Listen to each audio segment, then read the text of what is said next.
Hi, I'm Matt Reeves, executive producer of The Penguin, and I just wanted to welcome you here today and talk a little bit about where the idea for this show came from.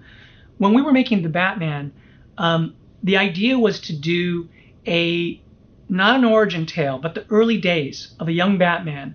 And with that idea, the rogues gallery characters around him, because in the comics, those characters are inspired by the presence of Batman in this place and come into being. It was, in a weird way, an origin tale for those characters. And so Dylan Clark and I were very excited about the idea of not only doing films, but maybe doing an HBO-style show that could not be focused on Batman, but instead be focused on one of those rogues gallery characters and see them coming into being, see their origins, and do it with an HBO treatment.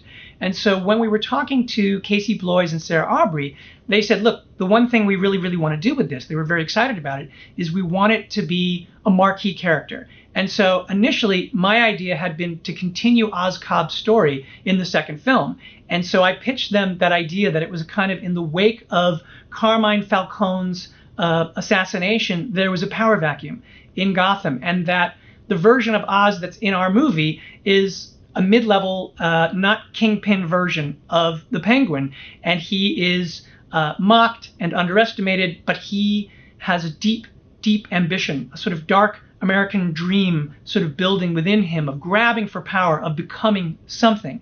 And so when we were pitching out that idea, an almost Scarface-like story, Casey and Sarah were like, that's it, that's the show. And so we went and looked for a writer who felt like they could really take that and make it their own and to really dig into this character examination. And we found Lauren. And Lauren spent a lot of time she's the person who saw probably the earliest bits of the movie. This was all while we were in post.